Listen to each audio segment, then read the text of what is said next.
Atlantic Ocean, upon me hills, to country, to educate, elevate, and promote. Yeah, focus on Liberia,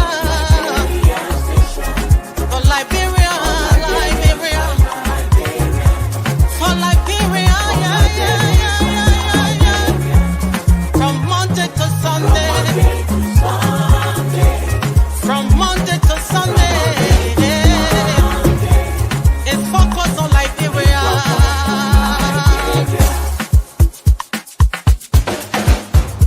Talk about home affairs, hey, in diaspora,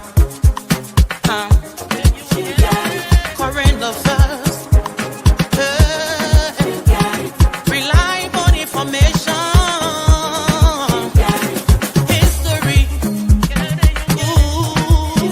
Talking about culture, politics, education, entertainment,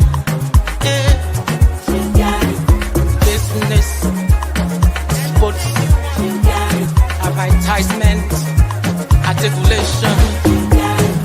Focus on Liberia. Focus on Liberia. Focus on Liberia.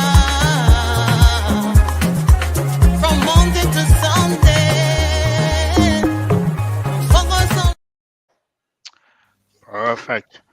Welcome, ladies and gentlemen, to another session of Focus on Liberia on the Marketplace, where we talk everything business, finance, economics, and everything in between but politics. At least we try not to dive into that. If we do, we always try to come back to where we belong. But thank you for joining us. And today we want to talk about, a very hot topic that is, sweeping across the globe, unless you've been, you know, hiding under the rocks, which are tariffs, tariffs, tariffs. According to Trump, that's his favorite word in the dictionary. So we want to explore it today in terms of looking at the impact, how it actually, impacts Liberia and Africa as a whole. So we're going to be looking at different questions. And again, as we always said, take your time to share the show, bring your perspectives, bring your questions, and hopefully you can join us for the next hour and a half. Uh, I'm fortunate to be in the room today with Professor Larry and Thomas. These are all head honchos, big guys in economics. Gentlemen, welcome to Focus on Liberia. I know we've been away for a while, but it's good to have all of you here. Thanks, Gabriel. Thanks. Yeah. Hey, Thomas. Is he with us or he's He's having network problems, and hopefully he can join us. But when he comes, I will give him the opportunities to reintroduce himself. But Professor Larry, thank you for taking the time to Yeah, join us on this Saturday. There's a lot happening across the globe. I know for you on your end, we were just talking in the back end. You're busy, which is a good thing and a bad thing. You want to be busy because there's jobs, but at the same time, you got to lift your head from the water and take a breather once in a while. But thank you for taking the time to join us. Hopefully, you can help us, clarify some of these things and really put perspective on this discussion. But before we get started, sorry, I think you were talking. I kind of caught you off there. Yeah. Yeah, Thomas was saying something. Yeah. Thomas, are you still with us? yes, I'm here. Can you hear me? Okay. I meant for you to introduce yourself. Sorry, I know you Oh, kind my, of keep my, breaking in and out. yeah, my name is Thomas Kana. I normally appear on Top Talking Thursday with Dennis and the team. Yeah. And since Depo left, I took over for him as the resident economist. So Yeah. I just want to put this out that my views here represent a panelist on Focus on Liberia. They don't represent the institutions that I'm affiliated with. But happy to be here and hi to all of our listeners that are out there. Yeah. Yeah. So, Larry, over to you. Yeah, I mean, I've been away for a while, being kind of busy, like you just mentioned, and I always like focusing on Liberia because it talks about what matters the most to people, right? Mhm. Because if you're not talking economics and finance, then you're not talking job creation, then you're not talking about reducing poverty, because finance impacts everything. And I know they say money is the root of all evil, but if you certainly don't have money, you could definitely become evil. So, the conversation that is Yeah, should be on everybody's mind right now is this yeah, whole business of tariffs. I don't care where you are. You can be mhm, from New York City to Timbuktu. If you're not thinking about this new strategy that is in place by the United States government, then you need to wake up. I'm telling you right now, you need to wake up, because if there's one thing that is constantly said, if the US economy sneezes, the rest of the world catches a cold. yeah, So we saw this in 2006 and 7. We had the financial crisis. We saw how it devastated the Liberian economy. We saw yeah. how it devastated economies around the world. So this is the place to be. I'm so glad to be here with you, Gabriel. And don't try to put me up there, because you, my man, you are way up there in the finance world. And I've been No, following no, you, no. your posts, and I've seen your travels. Uh, So I you're not no little small fish in the sea. Yeah, yeah, but no, no, thank you, and it's good to have both of you here. Both, as I said earlier, both of you guys are doing a lot of good work. So, so you can help me, dive into this. So, gentlemen, the question of the day before we even get started is, what are tariffs, and why do countries impose tariffs in an economic system? You know, it could be just an overview, or if you want to even go deeper, that's fine. Thomas, if you want to go first up, Larry, Le- Go ahead, Thomas. Thomas, go Okay, ahead. let me go first. Thank you very much, Gabriel. Yeah, So, a tariff is a form of a tax. yeah. So, there are different forms of taxes. You have personal income tax, for instance. You go and work, and the income you make from there, the government taxes the income that you get from working as an employee. So, that's personal income tax. And that's collected from the employers because the government is not able to go across the entire country to collect it from individuals. So that's income tax. There's Mhm, another one they call goods and services tax. So if you mhm. deliver a service, like you go to a restaurant, you deliver a service, and you make income from that service, the government taxes a little bit of it. You sell a good in the economy. You make gari in Liberia, for instance, you sell it. Because you make income from that good that you sold, the government will levy a little bit of a tax and collect it from there. So a tariff is a trade tax. Yeah. So when countries trade among themselves, you take goods from one country to the other country before you can enter that other person's country, Mhm. because all states are sovereign. Right. It's like I'm allowing you to bring a commodity onto my into my Support. territory and Yeah. sell it there.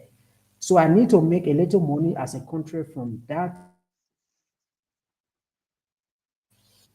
So that's how tariff is levied.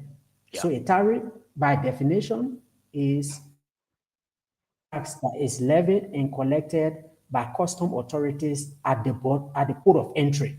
Yeah. So if you are importing things into Liberia through the NPA, for instance, you pay the tariff right at the point of entry. So overall, in terms of definition, it's a trade tax. And why do countries levy it? Is for them to be able to to raise revenue to deliver services to their citizens. Yeah.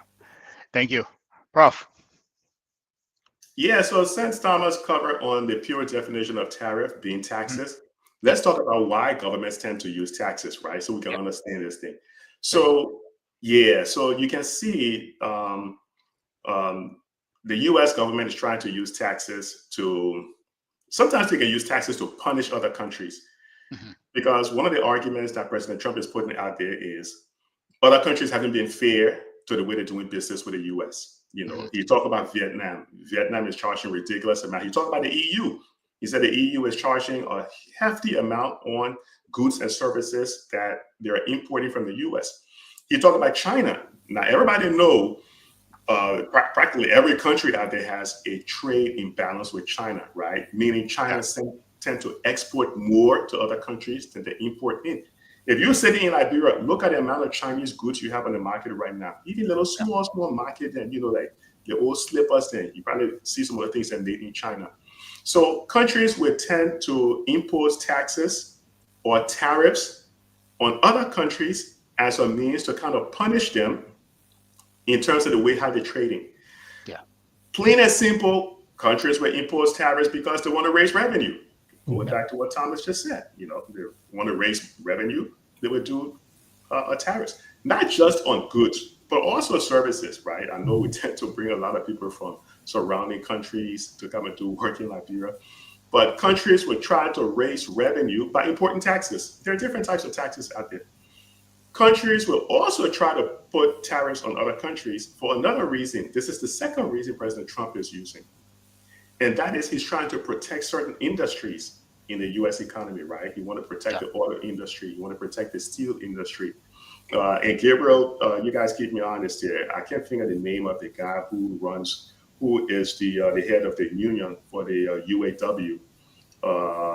He at one time was at the Democratic National Convention supporting Kamala Harris. Yeah. Today, he's a big supporter of President Trump because he said the tariffs is going to help to protect the auto industry. So countries will pose tariffs to protect certain industries. Like if I want to protect the palm oil industry or the cocoa industry in Liberia, I would say anybody importing palm oil or cocoa over here, we would increase the tariffs by 80%, something like that. It would discourage people from trying to export or import. Exactly, right? So yeah, you can do that to protect certain industries in your countries. You can do that plain and simple to make money. You can do that also because maybe your neighbor or another country is practicing unfair trade practices with you. So those are some of the key reasons that people tend to use tariffs. And that's important to understand. So thanks to Thomas for defining tariffs for us. Yeah. No, thank you both. And I think it's with all this noise that's happening, I think most people don't understand the why behind it. So thank you both for clarifying in the layman's term, the definition, what it means, and how it impacts at the bottom line, how it impacts your wallet or your purse. Because at the end of the day, that's what end up happening. The business person will take it on, but eventually they end up passing it down to you. So thank you both for clarifying that. Can I add a little bit of a context to this whole tariff issue? Yeah. It hasn't really been, for many years now, tariff has not been part of the revenue generation intention of developed countries. So if you look at the revenue composition of countries around the world, it's actually developing countries that still impose tariff for the purpose of collecting revenue. But if you look at these developed countries, you look at the European Union, especially countries that want to improve trade among themselves, their tariff is extremely low. So if you look at all the global north, tariff is a little component of it. So it's really now that tariff is coming back and becoming part of, tax issue, becoming part of conversation around trade. Even in the developing countries, like if you look at the Africa continental free trade area, that also will have implication on how we levy tariff on goods and services that flow from one African country to the other. They're even saying by 2030 it's going to reduce a lot. So the concern had been if tariff is even going to reduce in Africa among ourselves, what other revenue sources do we look at to be able to compensate for what will go out of the door for us not levying taxes on goods that come from Nigeria, goods that come from Kenya and other places? So, this is something that was more like pushed to the developing world, but it's coming back now to the developed world to become part of, like Larry was saying, maybe trade consideration, revenue consideration, other political consideration, and all of that. Perfect. I think that's you posed a question that I think we will get to later in terms of, what do we, you said this was something that was, posed on the developing country. Now it's coming back to the developing countries, right? Which I don't want to say we're a developing country. I want to say we're up, we're developing, but we're at the bottom of that totem pole, and eventually that's a question we'll have to answer for ourselves as well. As when I mean ourselves, I mean Liberia as a whole. So, um, but thank you for that expose. So what does Trump, what does these tariffs mean for Africa generally, or what does it mean for Liberia? So there's I think before we came on the show we're talking about the countries. No, actually I think Larry just mentioned Vietnam, there's China, there's all these countries that are doing retaliatory measures in terms of, you know, retaliating against the US for imposing tariffs on their goods and uh, on their goods, right? What is this, eventually, like I think Larry mentioned, as the US is sneezing, Africa is going to start catching a cold, right? What does this mean for us as a continent and specifically Liberia as well? With all these tariffs that are being imposed on these goods, and um, some of these goods, I don't have a list, but I think some of these things are manufactured and shipped to Africa or even China as well. Well, what do you think that will actually do for the continent? What impact do we think this is going to have? I think what we can see happening, and this is why the stock markets around the world, not just the New York Stock Exchange over here in the US, but if you Right. look at the Hang Seng, you look at the Nikkei, you look at the DAX, The you look docs, at the different markets and stuff like that, they're all reacting the same way. yeah. Mhm. Why? How are they reacting? The markets are preparing for a global recession, a Mhm. downturn in economic activity, meaning your economy is not growing. You have consecutive downturn in economic activities. Yeah. What that means is you're not going to have the same level of job creation. Even though I know the US just posted the job creation this week, I think it was like 280 something thousand for the month of Mhm. March that was created. But in the long run, what this is going to mean for the entire global economy will be is slow down the economic activity. What does it mean for Liberia? It means Liberians will now end up either having to pay more for some of Mhm. the goods because we tend to import pretty much everything. It will also, and when I say they're paying more, Liberia will end up paying more in several ways because it's going to lead to a devaluation, meaning the Liberian dollars, right down, what is it, like around 200 to 1 USD. So the Liberian dollar is going to lose some of its value. And when the Liberian Mhm. dollar loses value, that means the poor people will need more LDs to pay for the same thing they were paying for yesterday. So that Yeah. simply means it's like another tax on the poor people. You need more Liberian dollars when the Liberian dollar lose value.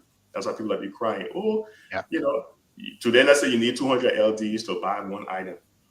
If the Liberian dollar start losing more values, you need 202 LDs, 203, you need to get more of that money.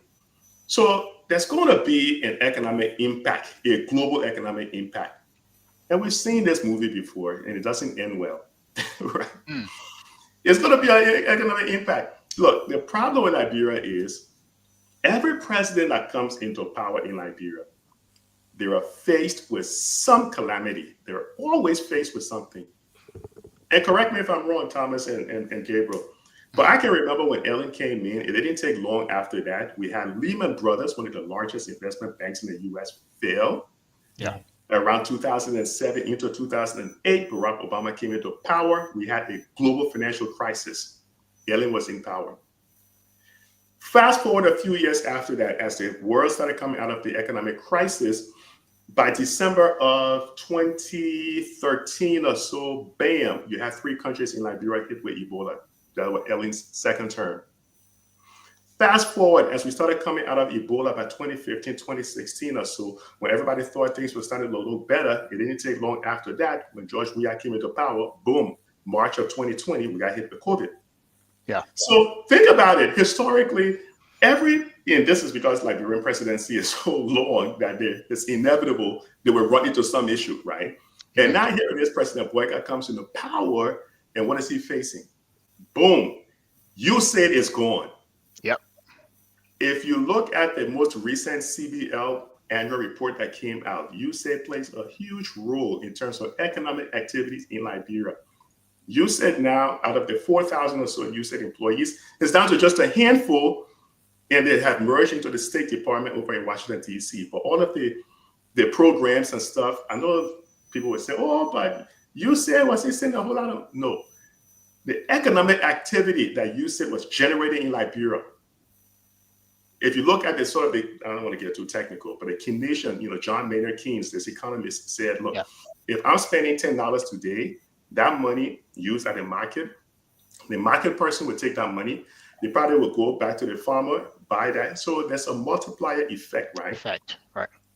That's what USAID did. The same thing with the unmilled drawdown. It had a negative impact when we came in. So President Boyka has come into a mess because the economic activity by USAID, boom, it's gone. Then bam, he get double whammy with this whole tariff business that's going to lead to an economic downturn. So this is not good for African countries. And even in 2017, President Boyka made the statement that African countries need to get off foreign aid. Well, I guess his wish came through, because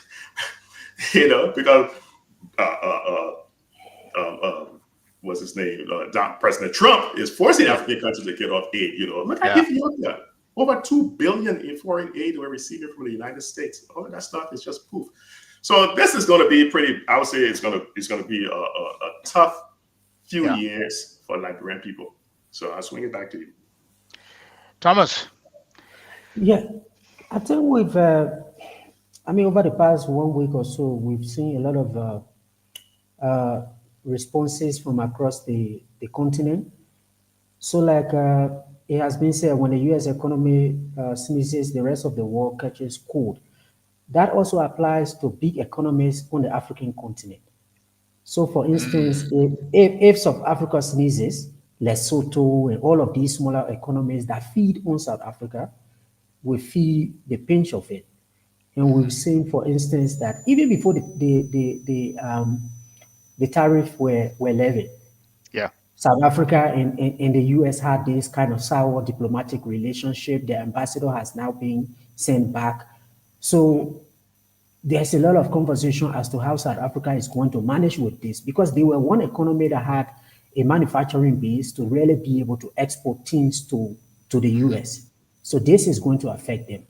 Lesotho depends a lot on the textile industry that employs a lot of people. And I think their tax or their tariffs that would levy on them is beyond the 10% that many African countries got. So they are going to be hugely affected by it. One of my colleagues came here today, and he came to visit me, and he was saying Trump levied taxes across the world. Some people got 50%, some people got 30%, but many of the countries in Africa, he just gave them 10% for participation.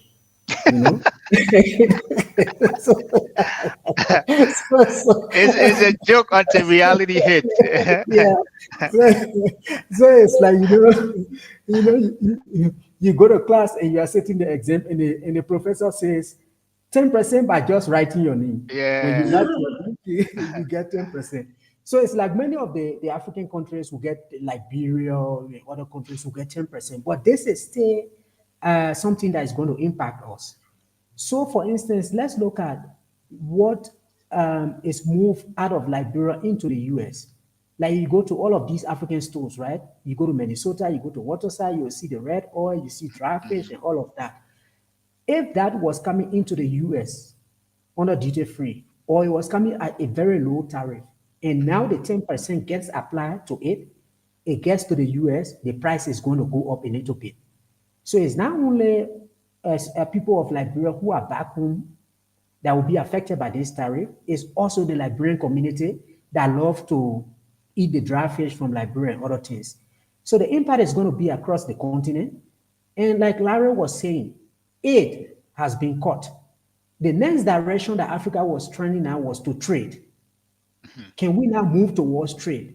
And the other conversation is, can we make sure we get the best out of our natural resources? Because we've not been getting the fair share of what really is due us from the natural resources. But if global growth really slows down, then what is going to be the demand for much of the natural resources?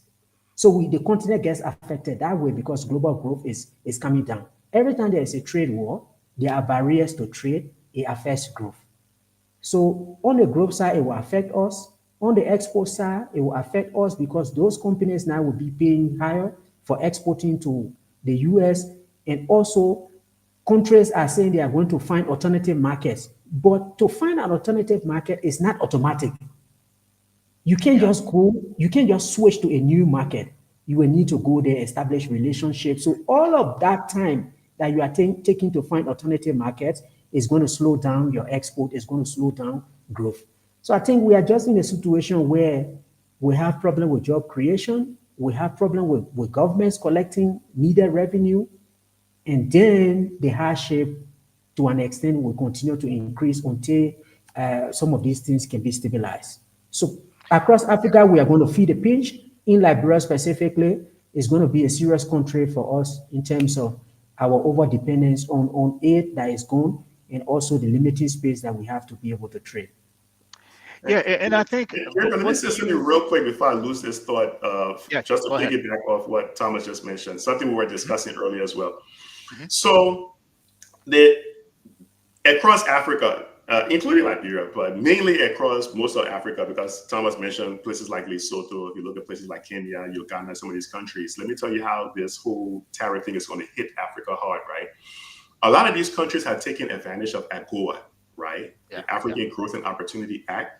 What has been happening, especially when Thomas mentioned Lesotho, what has been happening is a lot of the manufacturers from China have been setting up factories in places like Kenya and Lesotho and all these countries. And the reason being, if you have a manufacturer over in these countries, you have this sort of a AGOA privilege to ship those items to the United States without paying tariffs on it. oh, So it was a roundabout way of yeah, getting around the US. the high If you look at taxes. Lesotho, you'll see some huge factories of clothing.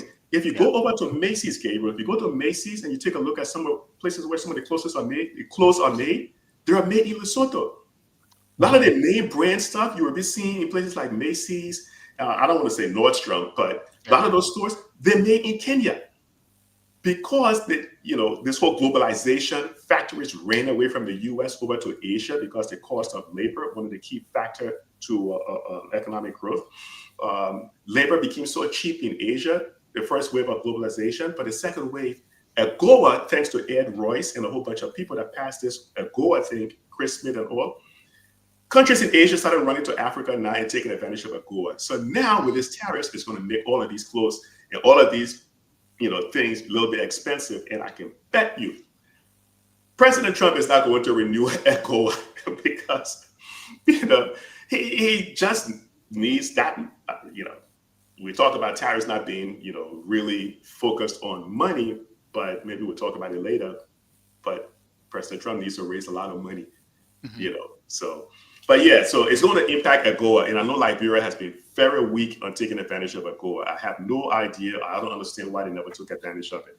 But the luck may have run out. Sorry, Gabriel, to interrupt you. Go ahead, No, buddy. no, that was perfect, perfect. And I think that's a great segue into the next question in terms of, because when you hear all these, and I think you alluded to some of that, right? You hear all these tariffs that he's imposing on the country. Mexico, when you have a lot of connection, different places, you have if somebody hit you on this side, you have a way to maneuver on the other. Mexico have started, you know, trade agreement with the EU and other, Asian country just to go around to say, you know what, if the United States doesn't want to trade with us, great, middle finger to you. There are other people here that want to do that as well. And I think Thomas alluded to this. We don't have that kind of trade connection to other African countries. We are still trying to find. When I mean we at Liberia as a whole, we are still trying to find our footing in terms of how do we even navigate this water? Forget eh, you know with the West, but on the continent, like you said, these are Thomas alluded to that as well. He's mentioned that there are other big economy on the continent, such as South Africa. You can throw Nigeria in there and the other, Kenya as well. How do we partner with these other countries and leverage, maybe the free African trade agreement to say, okay, if we don't have access to the West, maybe we can hunker down regionally and make things happen for ourselves. But I doubt we have that level of representation. But that's something we can, dive into later. The next question that I wanted to talk about, I think Larry, you talk about that a little bit. We hear about the tariffs, this, why Trump is, imposing all these tariffs. Could you guys take us into his mind in terms of what is he looking to accomplish? What are his expectations for imposing all these tariffs on this country? Like what are his overall strategy for going on this trade war that he has started, and every country has now, for lack of a better word, loaded up and ready to shoot back at him? So there, I mean, based on I'm far away. Larry is very close, so I think he can say more about his mindset. But based on what we've been following, is that there are multiple objectives that have been put out there. One is that he wants to um, push companies to come and manufacture in the U.S. Nearshoring, yes. That if you come to the U.S. because tariff is paid, like I say, at the border. Hmm. So if you're importing into the US, then you have to pay the tariff. But if you produce locally, you don't pay tariff. So Hmm. one of the things that he's pushing is that, okay, if you want to avoid the 30%, the 25% tariff that I'm posing on, that I'm levying on goods that is coming from Vietnam, from China, Hmm. just take your factory, follow up in Vietnam, follow up in China, and come to the US and manufacture. But the challenge with the US is that it's this well advanced economy with a lot of regulations, maybe on environmental issues. The standards are that high.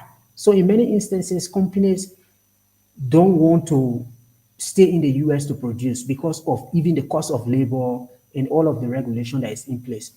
So that's one thing he wants to achieve, bring manufacturing back to the US and the old days of really making sure that manufacturing job is spread across the US, they can get back to that point.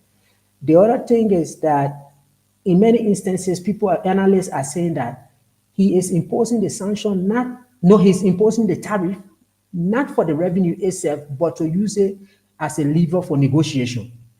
So if you come and say, okay, can you reduce this tariff from 35% to 40%? Then they say, okay, we need access to your market. Because that's one of the complaints that China has not really opened up its market to other people. I think Hmm. even in the auto industry, they say the only firm that is established in China is owned by Elon Musk, right? It's Tesla, the yeah. only Tesla is the Yep. only foreign auto company that has established in China. So one, to bring back manufacturing job. Two, to be able to negotiate. But yet we can't forget about the revenue component of it. Because if we increase tariff from 10% to 15%, it brings in 5% of additional revenue. So there are many objectives that are being put out, but these are some of the ones that are repeatedly being spoken about. And also, he just want to um, level up the trade imbalance with some of the countries because they are looking at this country has a surplus with us, we have a deficit with them. But again, one thing to mention here is that some of the tariffs that have been very low in the past is just like with AGOA, they've been using it with other countries, with South Korea and Japan, to let those countries grow. So they say the US will say we put a very low tariff on you, so you produce and sell to us, so that you can be able to grow. But when you increase the tariff now, you remove that other objective that you were achieving before. So I mean, these are three that I could mention, and I'll just pass it over to Larry to add other ones. Yeah, great question, Gabriel. Thanks for that, Thomas. So, what is President Trump trying to do here? They say history is a great teacher, right? We tend to look sometimes at history to say, okay, what did we do wrong? Maybe we can fix this and do a little bit better. But the problem here is he's reading history all wrong. He's looking at history um, and answering just half the question, and he's not answering the other half. Let me tell you what I mean by that. So, President Trump, when he during Trump 45, right, when his first thing at time as president, he initiated a tax cut for a lot of the wealthy people in this country. He reduced taxes from like 31% or so to maybe like 20 something percent. It was a huge tax cut. So bear in mind now, you're reducing taxes, your government is not collecting a whole lot of revenue because that revenue is gone. So by him reducing taxes, he ended up with a budget shortfall, a deficit. Mm-hmm. Then, in addition to that, he went ahead now and he increased military spending. So you reduce taxes, but at the same time, you start spending more, you're digging a deeper hole. Then, by March of 2020, like I mentioned, he got hit with COVID.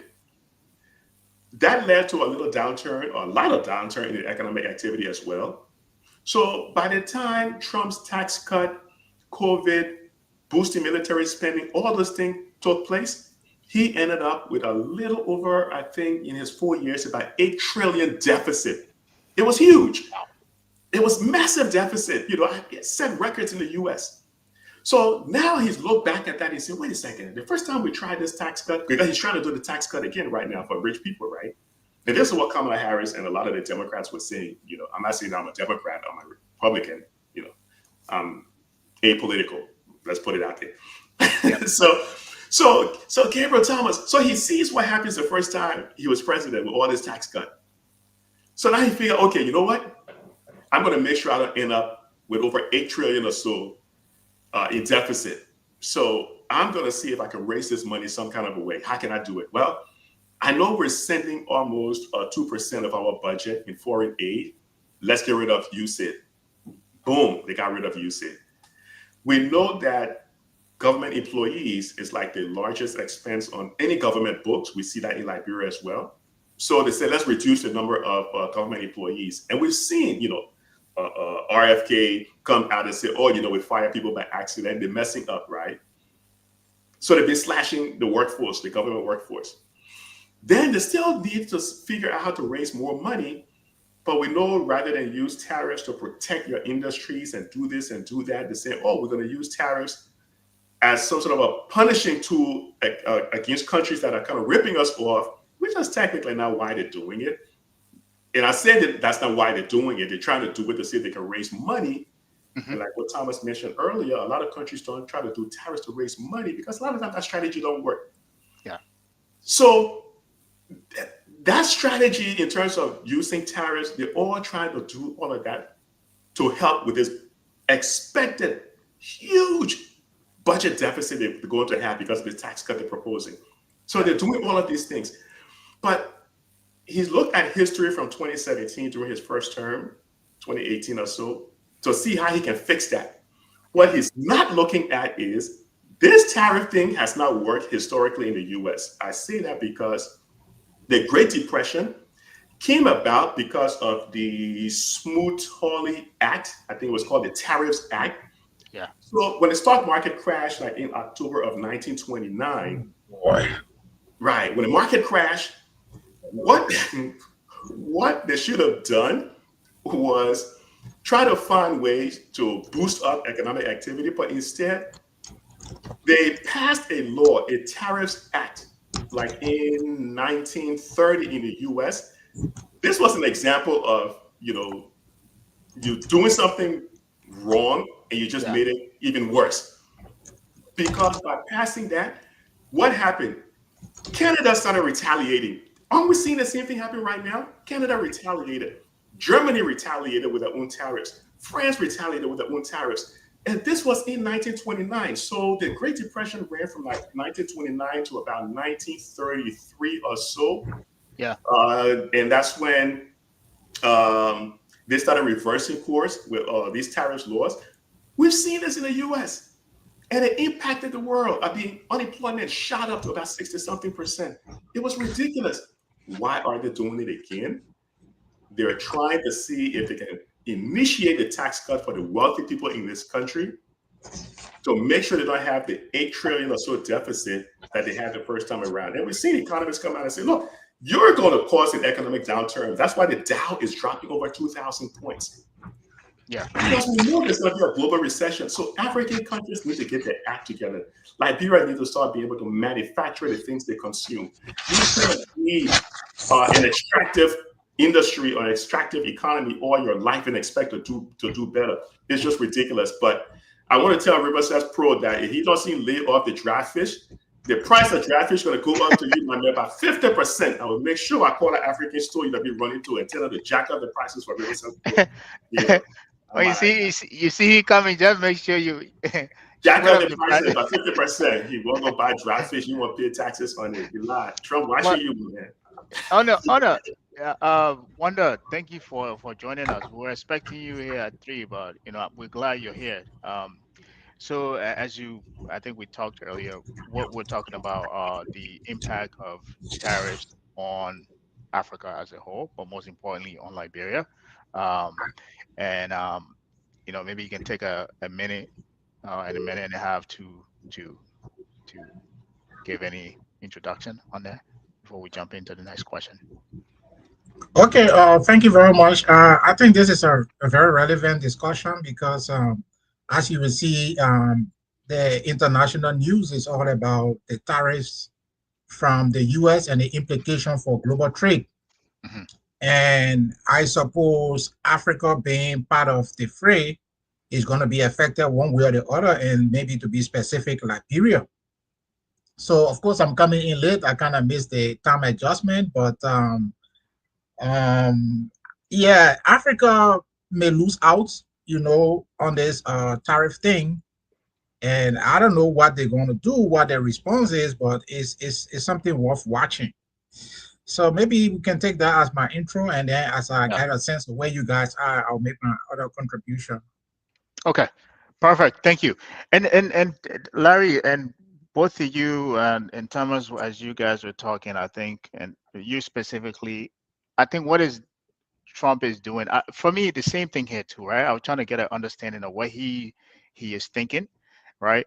But from what you've just narrated, basically, is a distraction, right? Meaning he want us to look here to say, okay, he's trying to nearshore manufacturing, and bring manufacturing jobs back to the country. But in actuality, what he's doing is to offset the high taxes that is going to cause by his tax cut, the deficit that is going to cause by his tax cut, right? But in actuality, the way every one of us is thinking is that, okay, this guy is actually trying to nearshore manufacturing to bring manufacturing job back. And for those who don't understand that, they get a little bit excited, because they think that is possible.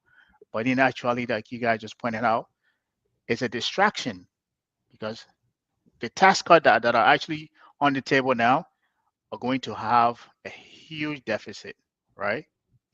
And somebody has to pay for that. So because of that, so that is the strategy. I think some of us we're not looking at it from that perspective. So, you know, and the other thing that we don't understand too is this whole idea of nearshoring, bringing manufacturing jobs back home. It's very capital intensive. One, two. It takes time. It won't just. This is not something that would just happen just because you impose taxes on people. All of a sudden, the GMs, the computers companies will all of a sudden now set a factory here and just start making computer parts here or making auto parts here. It takes time and it has to make sense from a long-term standpoint. So, um, for most people, this is how we're looking at it. Manufacturing jobs are going to be coming home, but in actuality, this is a whole strategy that's meant to distract everyone. So thank you for giving us that clarification. Wonder. Yeah. Okay. So do you have anything to add to this question before we jump into the next one? What was the question? Because I came in late. Okay, so the question here is pretty much what we're trying to get into Trump's head and figure out what are the reasons behind all of this tariffs, trade war Okay. that he has started. Trump stated his reason, Right. but I think he's taking the word back. Like, I would say maybe if you want to go far back to the mercantilist system, Mhm. that was when the countries were trading and were more focused on having trade surplus with other countries because people were buying goods in precious metals. So let's assume if you were buying goods by using gold. Mhm. So if you have a trade surplus, you tend to accumulate more gold. Okay. And so your country becomes richer and powerful. But we passed that stage when we introduced regular currency, fiat currency. The fiat currency. Right. Yeah. And so the value of having a trade surplus is not as much. But what Trump is not factoring in Mhm. is that most of the U.S. export is not goods, it's services, As well, like right? the financial services, as we know, the banking, investment, travel, IT, education, services. Mhm. So if you look at the manufacturing base for the US, it's very low. Yeah. So even if he were to succeed in his objective, it wouldn't turn the tide. And what he's doing now is really because now the US was one of the world leaders from the General Agreement on Tariffs and Trade to the WTO. They are one of the world leaders who brought about a rules-based system that if you don't like what is going on in the trade environment, you take your case to the GATT. Now we call it the WTO. Mhm. But Trump is saying he just dispensing with all of that and just, disrupting everything. Yeah. So, you wonder whether we are governed by rules. Even in the US, there are trade policies that are existing on the ground. Like, for example, with regard to poorer countries, developing countries, there is AGOA, which is the Africa Growth Opportunities Act, which was passed in 2000. And then there's the Generalized System of Preferences, which was passed in the mid-70s. And those are American laws that gave poorer developing countries an opportunity to sell goods to the US without import duties. So we don't know what will become of those laws, given the Trump new executive order, but he's really ripping off the rule book, as we say, currently, that is used for trade. So it depends on how country will respond, whether they're going to respond directly, abruptly, like in the case of China, or some people want to develop a wait and see attitude. But I think it's going to be a very difficult time for global trade. Agreed. Thank you. So I think the next question I want us to look at is something I think Larry talked about earlier. This AGOA has reached its, was it 25 years it was signed for? Right now, it is actually due for renewal. It should be on his desk as we speak. Hopefully, that is, they're able to renew it on more much improved terms. But um, as based on what is happening right now, the chances of that happening are very, unless we have the AU actually jump in to make sure that get passed. But long story short here, AGOA is on the table. You know, how does this or these tariffs that are being imposed on these countries impact AGOA, um, you know, as a continent? Because we are now in trade negotiation as a continent instead of individually. What do we think are the chances of this, you know, this trade agreement being passed? Okay, let me come. Firstly, I think if you look at the actions of President Trump, it disrupts the current global rule-based trading order. And I don't. The goals of Trump tariff action is incompatible with AGOA, Mm-hmm. because AGOA was brought into the picture to allow countries that may be in a much poorer position, or economically disadvantageous position, to be able to sell duty free to Yeah, the US. yeah, That is the African countries. essence. Right. Fine. But if you are now saying that we are going to put a tariff on you no matter what, because if you look at the actual tariff rate, Trump is putting tariff on some countries that have very, very low tariff. For example, giving data from the Cater Institute, if you look at some of the African countries affected, like take the case of Mauritius. Mauritius Yeah. tariff rate official rate is 1.3%. And Trump is slamming 80% on him. So you can see what's happening. A lot of countries already have lower tariff rates. And the reason being, either they are member of the WTO that have been working to lower tariff rates, right? Mm-hmm. Or they are members of one of these like regional integration, like you have SADC in the Southern Africa, South African Development Community, you have Yeah. ECOWAS. And so all these regional institutions have been working to lower tariffs. So tariffs is generally low. In fact, the main issue in trade today is non-tariff barriers, not tariffs. Non-tariff barriers. Those are the main issue in trade because Right. tariffs generally are low across the board. Like take the Right. case of Japan, for example. Japan has a 1.9 tariff rate, and Trump slams 46% on them. So tariffs are really low. But the non-tariff barrier are some issues. But now, if you have like these African countries, AGOA was intended to help them. But now, if they already have a lower tariff rate, like maybe 1%, 2%, 10%, or even 12%, like in the case of Liberia, Liberia is 11%. And if you slam tariff on them more than what they have on you, that's generally unfair because firstly, the US is a major global power. So if an African country is putting a 5% tariff, maybe let's just assume it is, and you are putting 10% or 20% or 80% in the case of Mauritius, I mean, that's just grossly unfair. So I don't know how the African Union is going to take it, but overall, they don't have a lot of weight because Africa as a whole, the entire Africa represents 4% of global trade. Wow. So so you don't have a lot of weight. Even when you're talking, people don't want to listen because 4% of global trade, you're not that relevant. So we see how it goes. But it's a difficult thing because firstly, a lot of people who are saying they are not even using the official rates. They are overly focused on trade deficit. Okay. And they are using a funny formula that we can't go into the technicalities here, but they are using a funny formula with trade deficit. Yeah. And then trying to derive at the tariff rate. And the tariff rate is already established, it's in law, it's codified, it's at the border. Yeah. So when you're trading, they look into the book and the official rates are there. So most countries who have the official rate, those rates are generally low, but Trump and his people are not using the official rates. They are calculating their own rates based on the trade deficit between countries.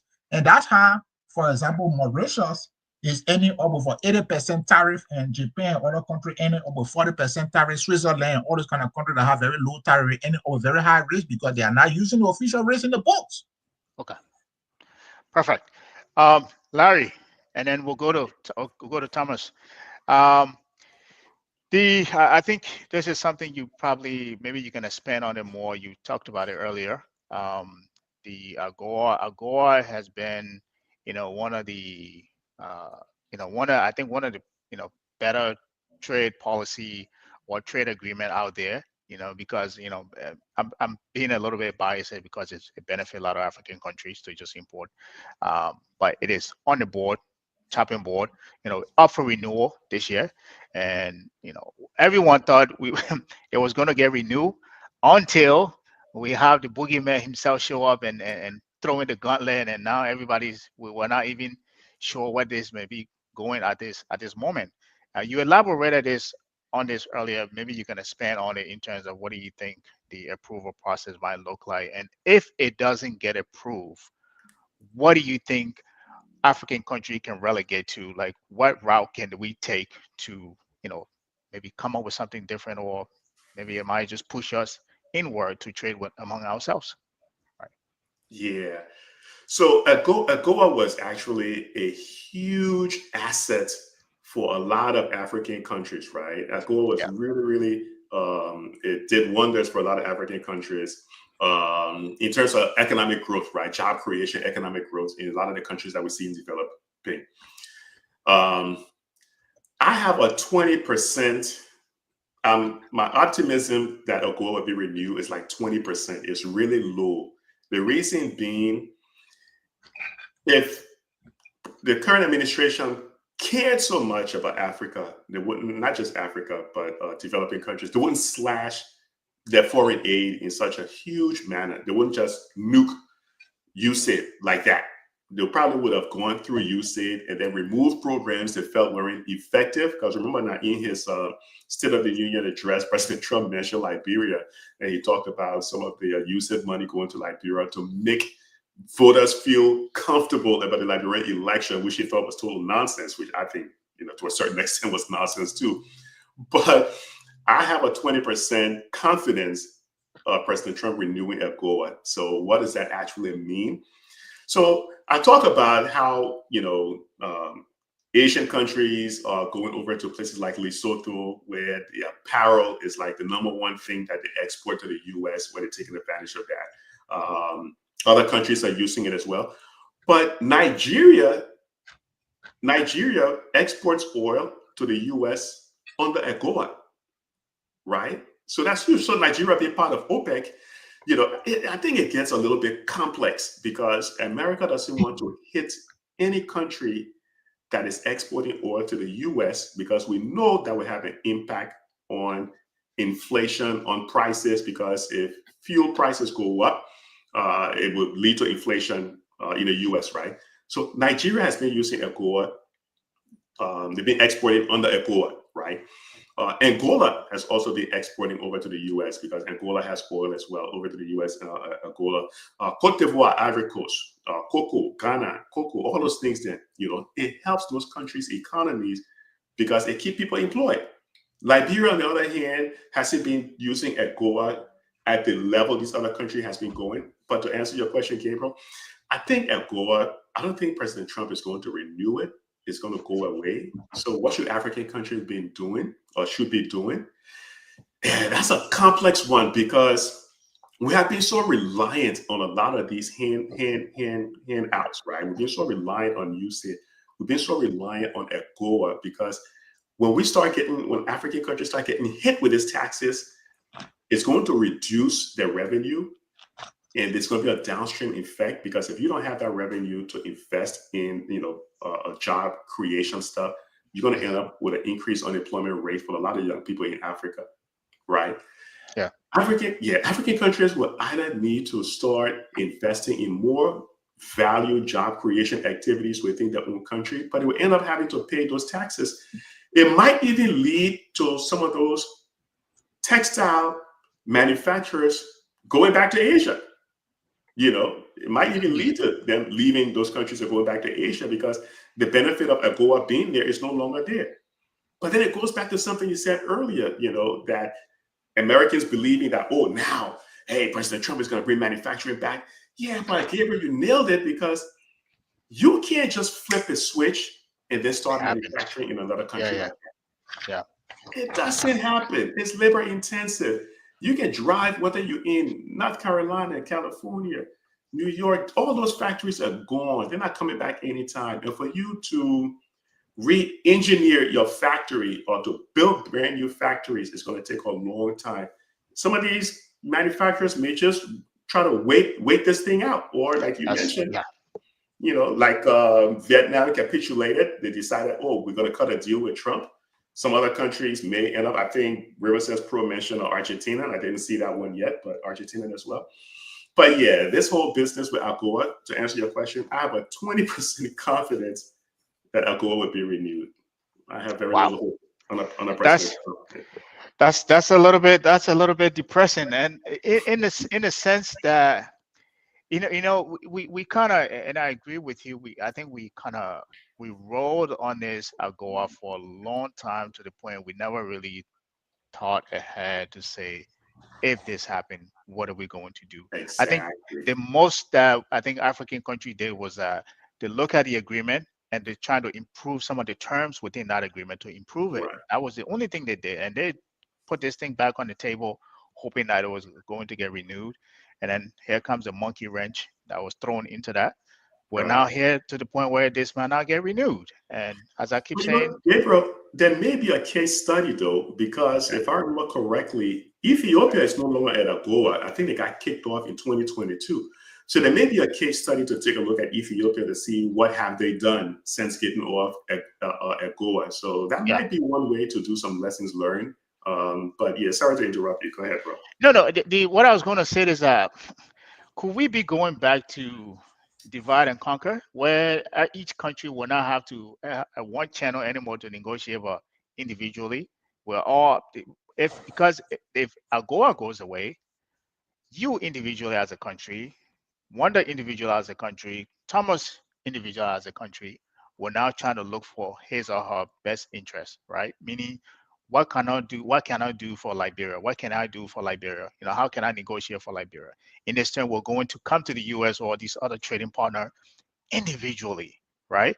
Which could have, depending how good of a negotiator you are as a country, you could come out with better trade agreement than we had with AGOA, or they could stick it to you, and but collectively, that collective, bargaining power we had with AGOA, if it doesn't get signed, it goes away. So again, we're back to individual um, prospect in terms of negotiating for each other. Thomas, sorry, I kind of took away your time there. Yeah, I mean, a lot has been said, but Yeah, just to go back to what Wanda said, the tariff that has been imposed invalidates AGOA, because AGOA was you can import into the US duty free. hmm, That means there's no tariff. You yeah, can just bring your commodity because you are a developing country. We allow you to be able to do that. And like he right. said, this was something that was based on the GPS, the Yeah, generalized system of System of preference. preferences. yeah, Right. The EU started theirs in 1971, the US followed in 1974, and then in 2000, President Clinton signed AGOA. So it right. has been improved. They've added additional commodities, and all of that made it flexible for African countries to be able to trade. Hmm, And this has helped a lot of African countries. So for tariff to be for goods from the continent to enter the US duty free, and then you impose 10% across, and then some other countries even beyond the 10%, you are basically saying the agreement that we have under AGOA no longer all exists. avoid. Yeah, So I don't see where it would be renewed. The only channel through which I can imagine this is maybe it gets renewed, but then they put a lower tariff and say, well, maybe 10%. hmm, You no longer get the duty free, you are going to get tariff, but it's not going to be equal to those other countries that we have huge trade deficit with. Therefore, we'll give you a lower one. So yeah, maybe that's something they can be able to do. But I mean, the prospect of it getting renewed, I don't even think the administration has this focus. I mean, every time we have a new US administration, they develop these strategies, the strategy for Africa, the strategy for this region, the strategy for the other region. Nothing of that we are hearing.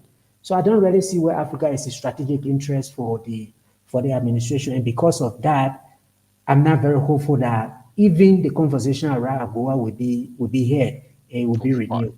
Yeah, The other thing about the negotiation is some of the things that are coming out of this imposition of the tariff is that strategically, there are strategic interests that the US has been pursuing, which hmm, is undercut by the imposition of the tariff. Because if you go to Asia, for instance, in Southeast Asia, they've been working with some other countries to counterbalance or China. yeah, India, for instance, some other countries. But again, when you put the whole world in a single basket and impose the tariff across the board, people start to rethink this strategic relationship that they have with you. So this is where maybe Africa, there are some academics on the continent that have been talking about this bargaining of the century, hmm, that Africa should sit together as a unit, look at all of the natural resources that we have, and hmm, bargain with countries that have technology and manufacturing capability to say, okay, yeah, we have huge iron ore, we have huge oil, we have uranium in this country, we have this other precious mineral in this other country. Can you transfer technology to the continent so that we can be able to increase our manufacturing base? Is that something that the African Union can buy to be able to bargain as a continent? These are all possibilities. So sometimes you think you are pushing people against the wall, but then when they bounce back, it makes them right. stronger. So maybe Yeah, Africa could bounce out of this. We already have the Africa Continental Free Trade Area. How do we improve that to trade with ourselves and then to be able to trade with other people? These are all possibilities that will come. But for AGOA, I think the chances of renewing it are slim. Even if it gets renewed, it might not be renewed in the very fashion that it is in right now. yeah. No, I absolutely agree with you, and I think in as much that I'm a proponent of this AGOA, I think like you guys are rightly stating that if I think what it'll do, it'll push us back to look inward. When I mean us, I mean the continent, right? How do we trade within ourselves? If Nigeria is producing oil, right, instead of exporting our oil to the U.S. hey, maybe look around the continent to see how you can be the sole oil, distributor for the continent. Instead of other country importing oil from different part of Europe or whatever we get our oil from, right? The same thing with cocoa in Ghana and Ivory Coast. It goes to Switzerland and uh, Belgium, right? We can now start looking locally in terms of how do we make use of trade within ourselves. So hopefully, and I hope, like you alluded to earlier, these conversations that are being held by the academics on the continent, I hope that actually it pushes us towards that, where we can actually trade with among ourselves. Um, Again, the bigger question here is that those who have bigger economies will be dictating the terms of what happened with Africa, free trade Africa, right? In our case, in as much that we have we have iron ore, we have rubber, but we don't have control over those things. Maybe we do have control over iron ore, but how do we bargain with that? So You know, once, quite recently, when I think the current vice president visited Uganda, yeah, that's one thing Museveni said to him. Liberia, you have all this iron ore. Why can't you develop a manufacturing base so that you can supply steel hmm to the region? So these are things, I mean, the continent needs to start thinking about. Maybe Liberia, because you have iron ore, you can be our steel manufacturing base. It might not be Liberia herself developing it, but regionally, with partnership from other regions or countries, we can be able to figure out which country has what resource, yeah, what kind of role you can play to be able to supply the region. Instead of just giving it to Metal Steel to take it away, I see them right. jumping all around. We now create 10,000 jobs. Even comedians are now pushing for Metal Steel agreement to be passed. Comedians in Monrovia. Comedians are citizens, I'm glad. Man, I'm So glad the you mentioned. Africa problem, I don't know if I can chip in. Yeah, yeah. Go ahead. Africa problem is not really free trade. Africa has signed a lot of free trade agreements. East African Community, they got free trade. The SADC, they got free trade among themselves. ECOWAS, Central Africa, and the Arab Maghreb Union, whatever. Africa problem is the logistical network to facilitate trade and the integration of our industries. We haven't done that. Let's take the case of Liberia and Guinea and Sierra Leone. First in the road network between us is not really there to say that you can manufacture something and you can ship it, at the lowest possible cost to Conakry. It's not really there. Probably there's mud rolls. So in theory, you have free trade, you have very low tariff, but you can't trade because the logistical network to get to Guinea or to get to maybe Burkina Faso is not there. That's one. Two, some of those manufacturing industry require huge amount of electricity. So if Sierra Leone has a raw material that they could sell to Liberia, but Liberia does not have the stable, cheap, and ample supply of electricity to turn that raw material into finished product, then Sierra Leone will not sell it to Liberia because Liberia lacks the capacity to turn that raw material into finished product. Mhm. So Africa problem is a lot more than free trade agreements and political paper, that, let us trade among ourselves. It has to do with trade linkages. For example, take the case between USA and Canada. You see the border, maybe 6 lane one side, 6 lane another side.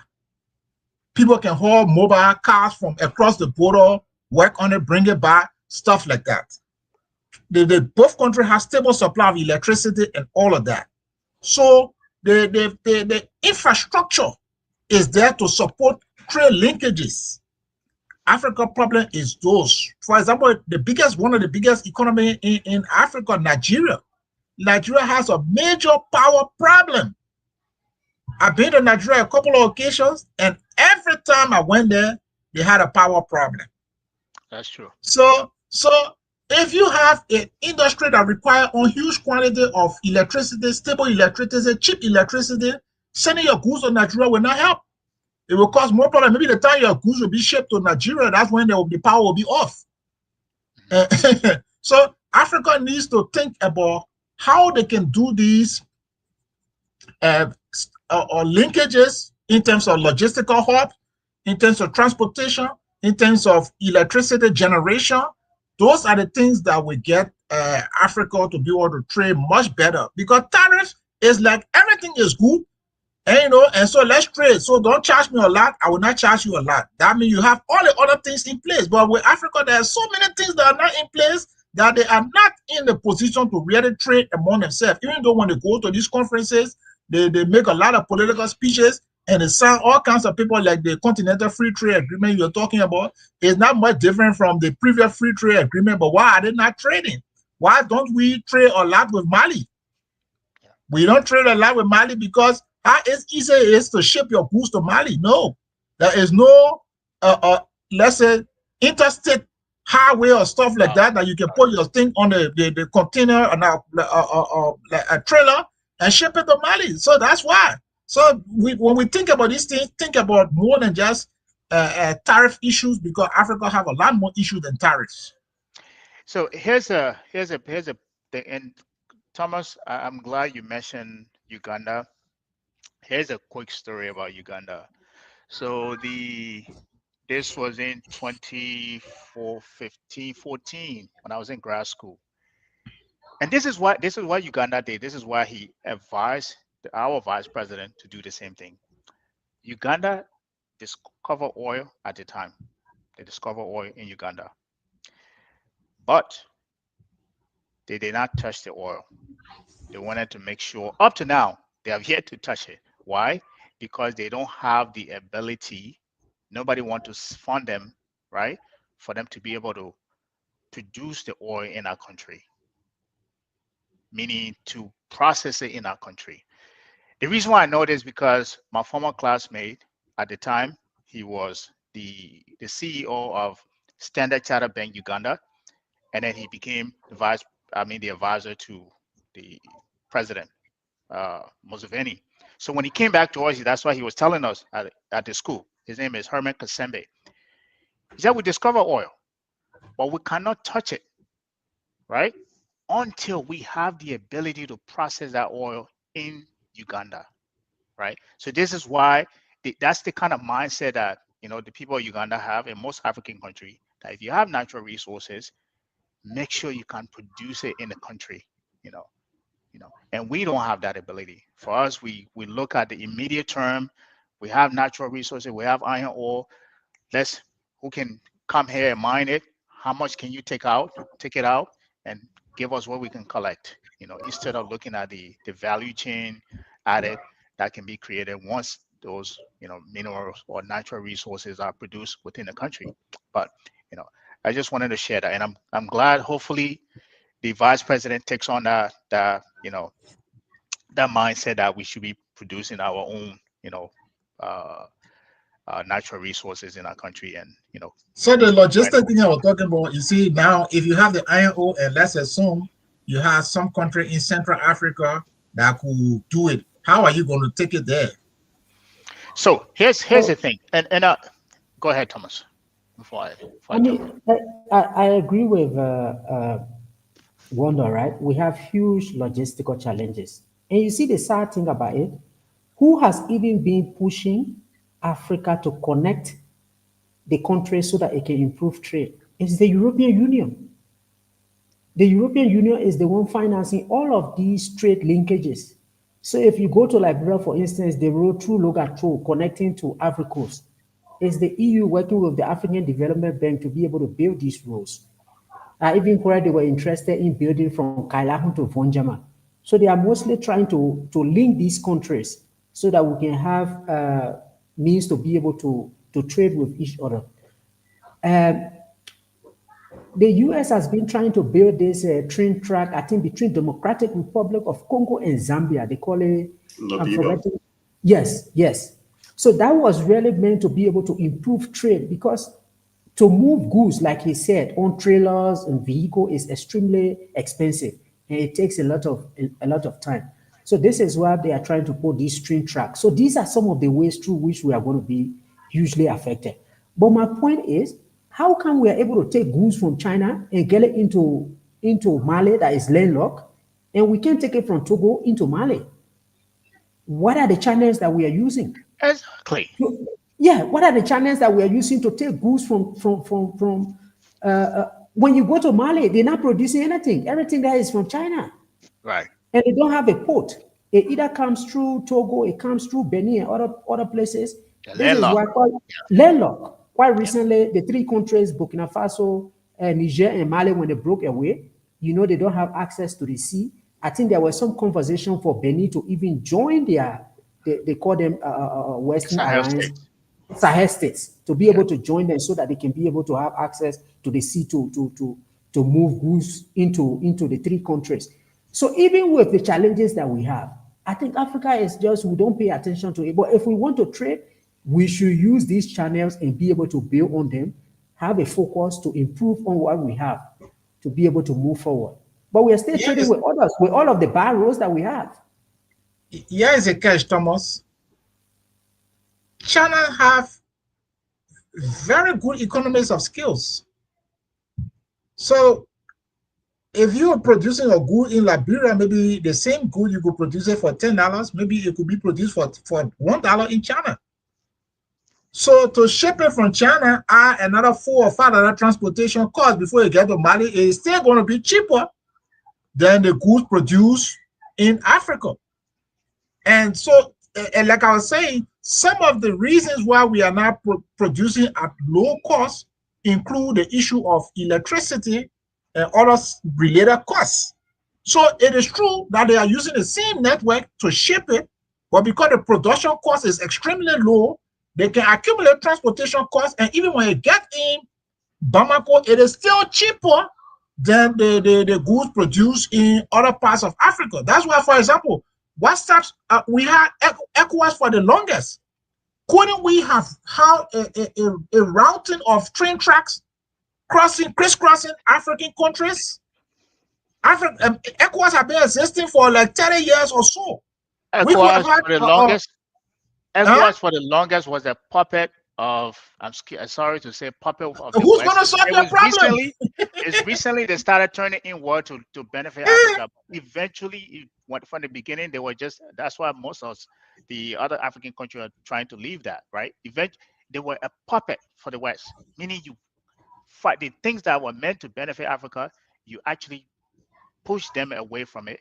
And it is recently that they started taking up, policies to now benefit the country. And that's because most countries have now been very vocal about how they have been. But, hopefully they continue down this trend. But I just wanted to interject that.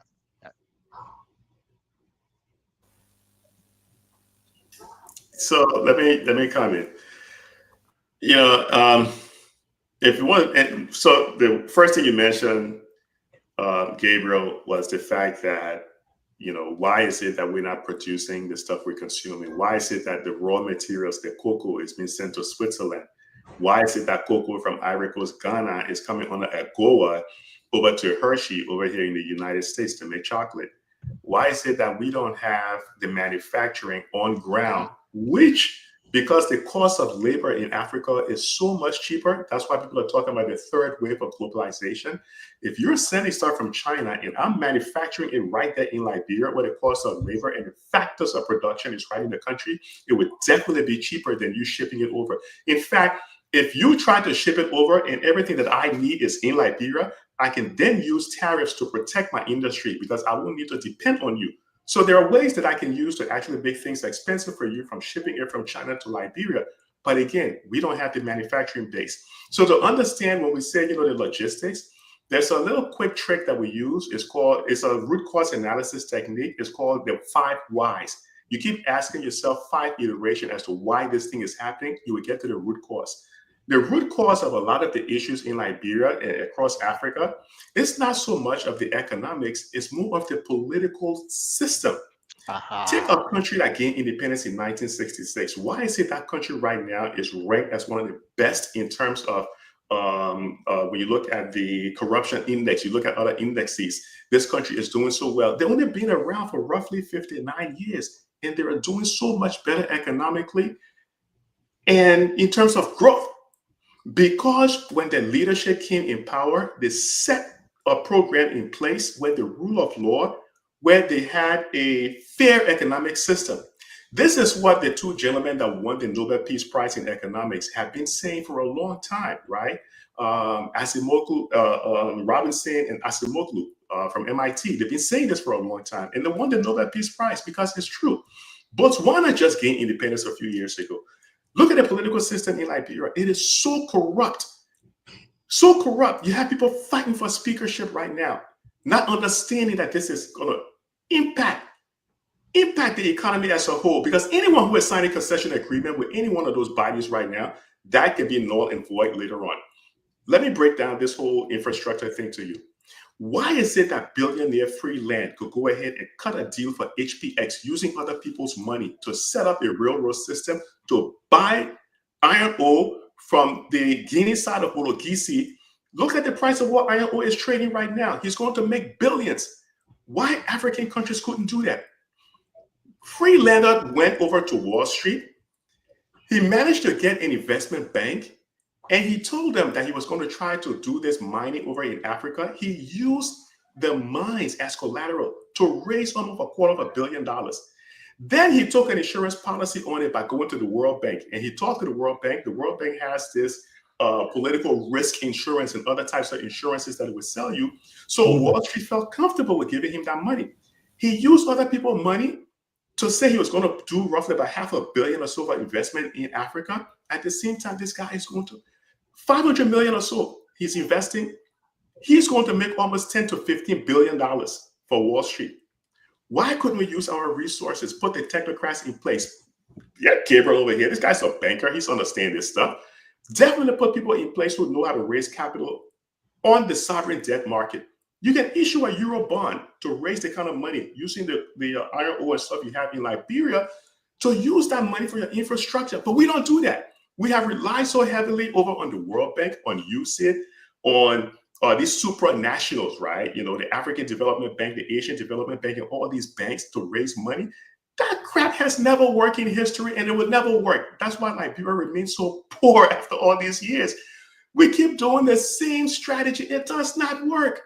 Freelander just proved that you can raise $500 million and make almost 3, 4, 5 times that amount by using sovereign debt.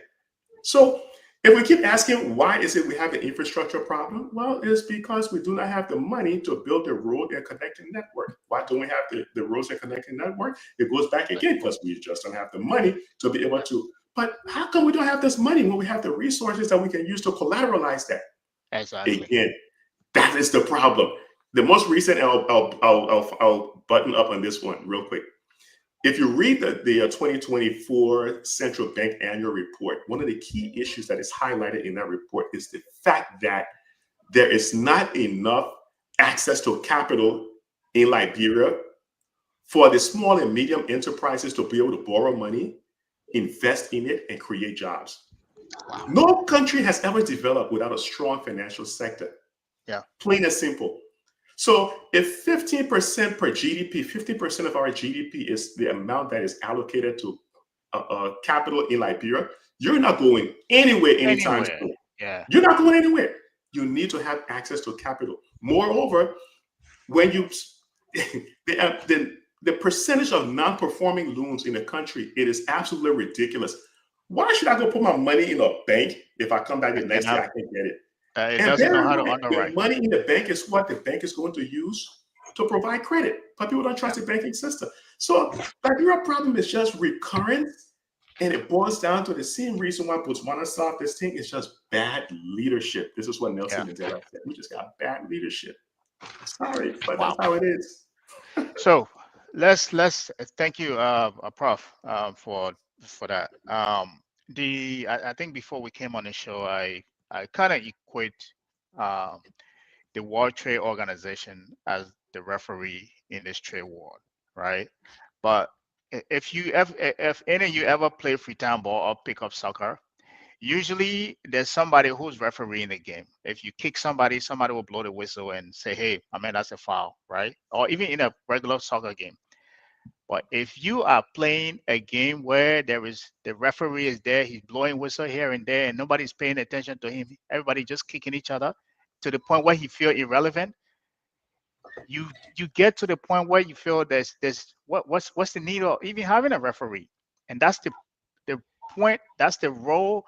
The current situation with the World Trade Organization. There is so much trade war going on right now with the U.S. that was started by the U.S. and everybody's having a retaliatory trade war with the U.S.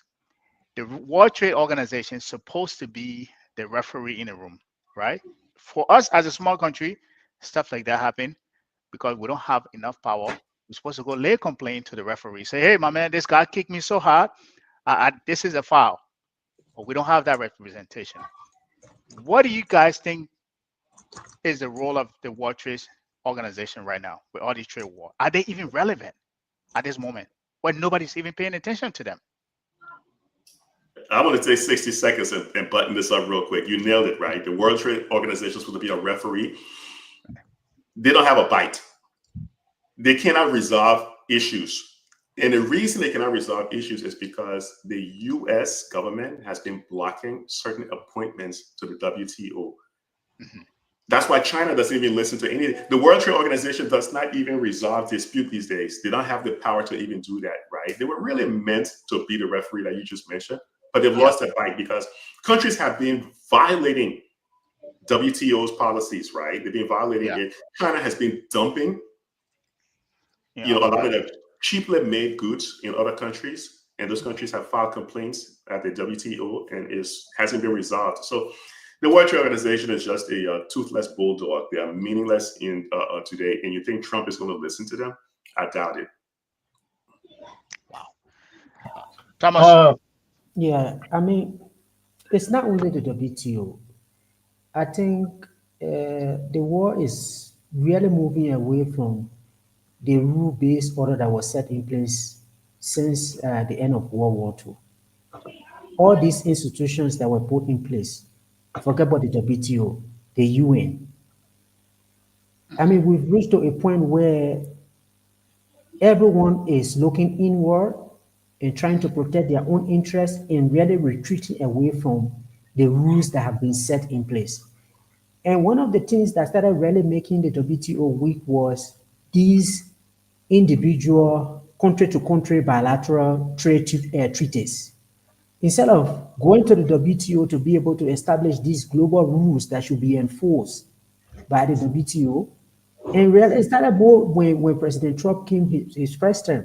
They had an agreement with, I think, with Canada, Mexico, and America, and then he started with some other countries. So in the end, while the global rule-based orders are there for trade, countries are avoiding it and coming together between you and I. We have this bilateral trade agreement and we move with it. So over time, the WTO has been really, really weak. The global framework that is in place, even the global meetings that they have on trade issue, it has been really going forward. But let's leave the WTO out. Even the WHO now, what power do they have? With the US government withdrawing from it, the UN system. So I mean, we are just getting to the point where everybody will be looking after for themselves, and this is where the conflict can come from. And then globally, it draw everybody down. Just like we were talking initially on the issue of the tariff. When there is no settlement in place, the WTO was the place where they have this dispute resolution mechanism. So if you violate any of the rules, the other person can go and file a complaint, you go through arbitration, and you'll be able to resolve the issue. But if no one is going there now, like you say, it's free time ball, where when it gets dark after 6:37, the referee cannot see now. Yeah. Maybe he leaves, and then you just kick your friend. You When just you kick guys are, everybody. when you are tired, you go home. But Okay, so Gabriel, let me up? come in on the WTO That's thing. what you used to do it, Thomas. You That's keep people in a that's prison room. as one man. I used to be kicking people. Yeah, it's like a confession right there, my man. Yeah, so the WTO dispute or resolution mechanism is active and ongoing. As we were talking, I just checked the database and found out that in 2023 they resolved like 6 cases. In 2024 they resolved 10 cases, and for this year they have resolved like 5 cases. So it's not like the WTO mechanism has stopped. It's going on. If you look at the case in this year 2025, there is one case with China where they refer to the licensing of patents. There is a case with United States. So it's United States and China, and another one with Canada. So it's active. The problem is the Wait, you said the US is resolved cases when? I just want to hear the resolved cases when? this link I put there is the case database. The link I put in there. In the private chat? Yeah, in the private chat, you just click the link, it will take you to the dispute mechanism database, and you can click the year, you see the number of cases that they have resolved. Because I know they haven't been operational since 2019. No. Just click on that link and go to the I'll check it out. Thank you. database. So the database is active. Like I said, in 2023, they resolved 6 cases, 24, 10 cases, and this year, 5 cases so far. The problem is, what do you do with a superpower that is violating the global rule-based trading system? What do you do with a superpower? It's a big problem. It's not like Gambia. Gambia is causing problem. Of course, you can you can squeeze Gambia and Gambia will comply. You know, you could squeeze maybe even Kenya and they will comply. But if the violator is the USA, what do you do? That's one. The second problem with the WTO system is that what kind of resolution, not resolution, but what kind of solution do they offer? The first thing, they may ask you to remove whatever action that the person is complaining about, right? Maybe if it's a tariff issue or it's a non-tariff issue, or maybe it's some other issue, they may ask you to remove it, right? That's one. The second thing they can ask you to do is they can give you the right to retaliate, you know, and it doesn't have to be a parallel retaliation. So if you maybe put something unfair in the sugar industry in my country, and I want to retaliate, maybe I can retaliate on your financial services. So they will give you the right to retaliate. The problem is, like I said, China already lodged a complaint, for example. But if they give you the right to retaliate, how effective is your retaliation against the US? The only thing that can affect the US if there is a coordination of retaliation, because they are so, huge. So if Canada is working with EU to retaliate, maybe it might move the US. But if the countries like not coordinate the retaliation and just retaliate individually, it might be difficult because the US is just overpowerful. And that's why it's not really fair what Trump is doing, because he's using the US financial might to coerce, and intimidate other countries to subordinate them. It's just really unfair, and they're getting that advantage because their financial system, the US currency is a global reserve, so they are able to dominate and suppress other people. So for me, some countries are going to the WTO, yes, but how effective they will be, because they could come out with ruling, but how do you enforce a ruling on the United States of America? That is the question. And you see, I'm glad you mentioned that, and I've always held this position about us, the U.S. as a country. It's like you are the big brother in a room, right? You see two people fighting, you're supposed to be the one who mediate and say, hey, what are you guys fighting for? Let's stop the fighting and then solve the problem. But if you are the perpetrator, so the little guys are there and say, hey, big brother's getting into a fight with everybody. Like, what do we even do at this point, right? And you talk about they to the point where everyone is lodging a complaint at the World Trade Organization, but these are the guys with the financial might. This is superpower, right? What do you do? And what is happening right now, and I think this is some of the reason why we're seeing the impact on the markets, the financial markets. Countries are teaming up, right? In as much that they are saying, "Oh, I'm going to retaliate with my 10% or 30% tariffs on you." But guess what? In addition to that, I'm going to team up with Larry. I'm going to team up with Thomas. I'm going to team up with Wanda.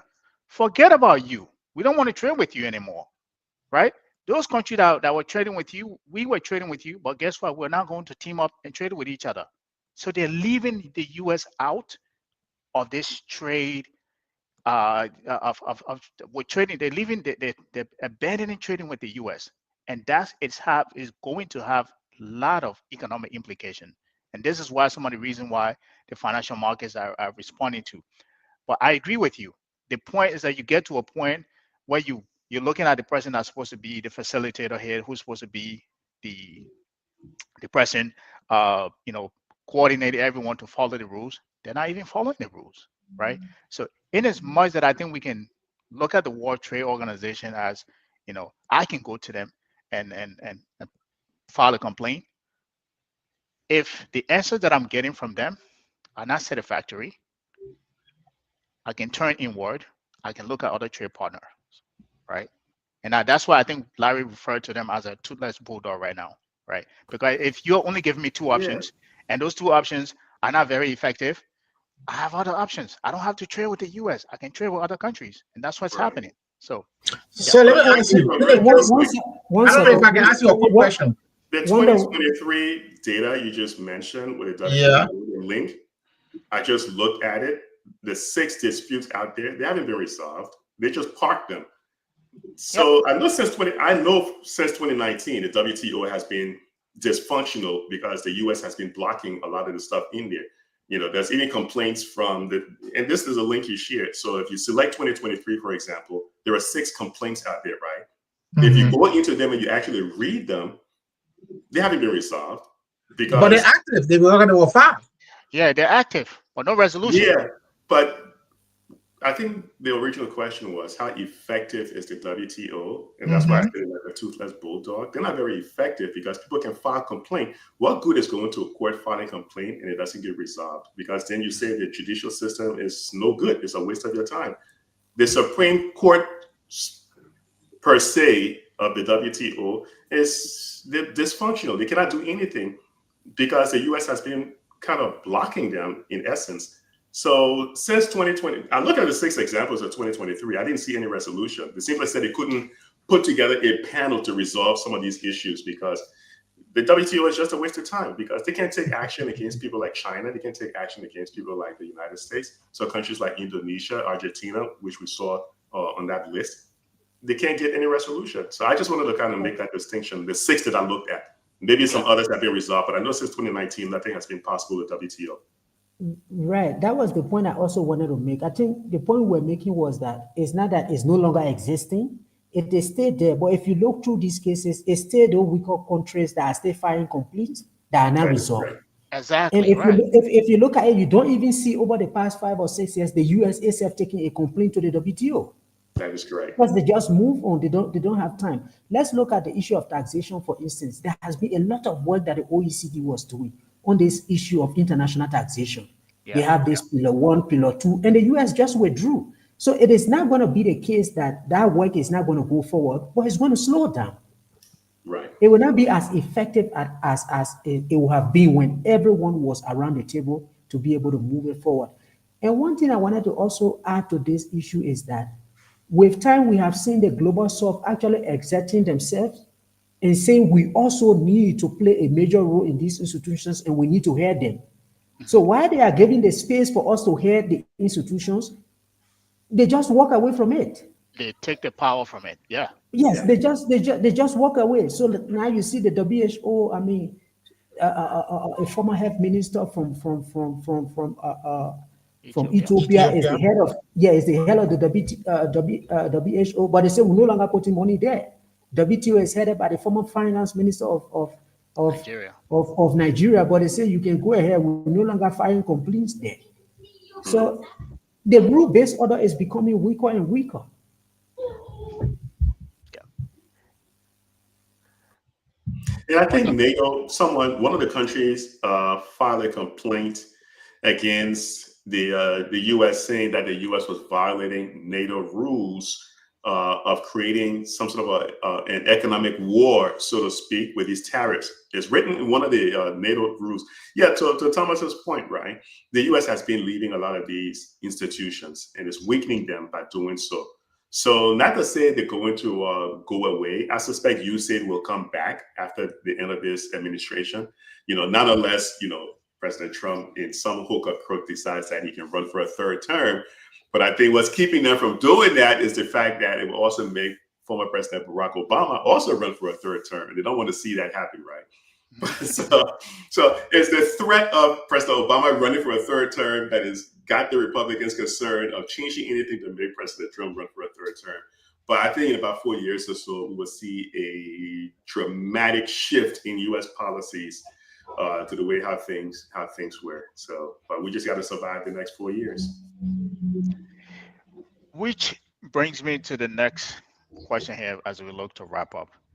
So do you guys think this whole, and I think when we started the show, that's the thought that kept coming to my mind, because that's what we did during Trump's first term in power, with everything that he was doing.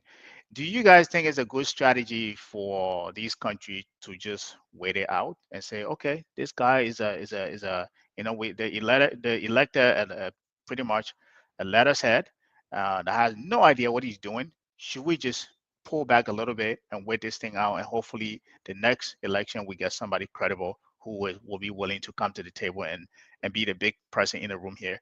Do you think that is a viable strategy for some of these small countries with these trade wars, and also African countries as a whole? Well, let me go first because I might soon be off. Yeah. Okay, so individually, I think these countries are really powerless. Like if you take the case of Mauritius, even though their tariff rate is 1.3%, but the US is levying 80% tariff from them, owing from the fact that there is a trade surplus, a trade deficit with the US. So what I feel is the only solution is working through the African Union, okay, so that they can take a collective position, because individually they may be weak, but I think if they take a collective position, they might be stronger. The other thing I want to spend a comment on is that these trade preferences are like economic aid, so they are not intended to last forever. Like the general system of preferences that was introduced in the 70s and AGOA introduced in 2000, that's 25 years. They're never intended to last forever. So it's obvious that they would have come to an end at some point, because they were allowing you to trade, saying that you are weaker, so we'll give you some preferences. But you can't just be weak for 25 years, going to 50 years, you're just weak forever. No. So it was intended that you're weak, but maybe in the next 10 to 15 years, you'll build yourself or you get stronger.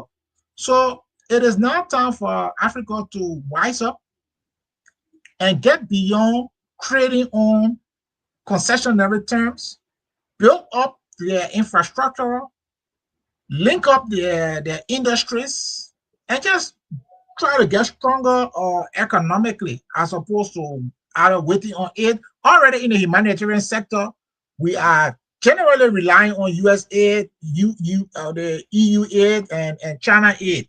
Okay, we rely on the humanitarian sector. Now in the economic sphere, you can only trade when there's preferences. You got to get stronger. If you're being in power for, if they were in existence for 25 years, well, it's gone.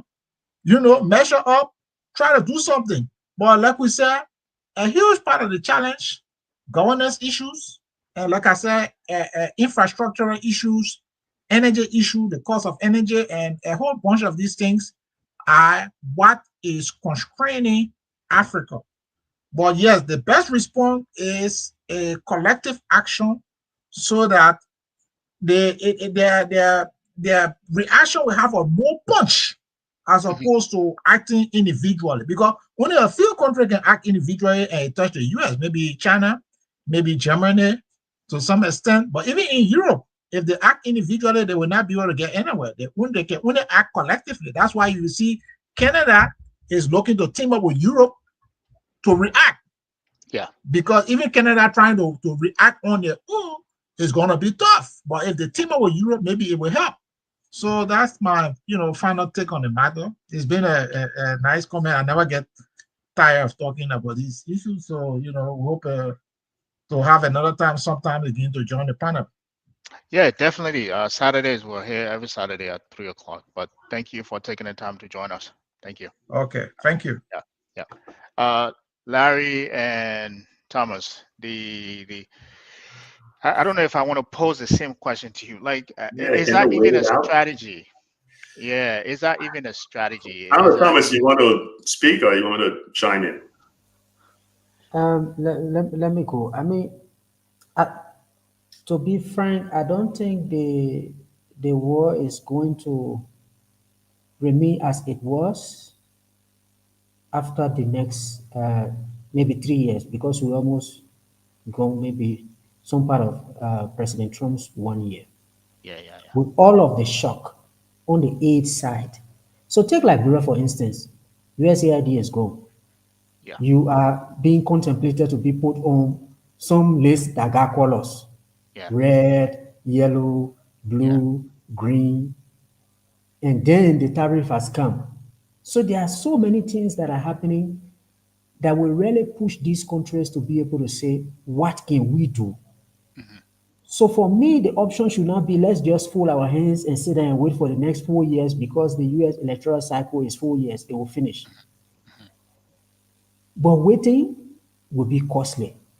Yeah. There are things that it can do to be able to improve situations on the ground. And I think one of the places where they need to turn to, like Wanda was saying, was on the issue of governance. Yeah.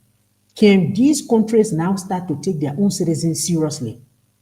Let's look at what is happening in Liberia, for instance. And every time I come on the show, I say this: USAID face off, they close it down, and the government, from every uh, step that I am following, they are talking to everyone else but their own citizens. Mm. There is a conference coming in April with donors. The EU is still there, and some other donors are there. Why can't we have a conversation with the citizens? The people who are helping us to fund much of our education and health, they have gone away. What can we do as citizens? Can we agree to pay a little more? Let's bargain with our citizens. If we want them to pay taxes, they also have demands. The Exactly. cash we can buy for the legislature for 4 years, let's increase it to 6 years. The SOEs that have salary, look at somebody resign from the Pope and the president is saying, I resign from the Pope, but y'all give me the rest, y'all owe me.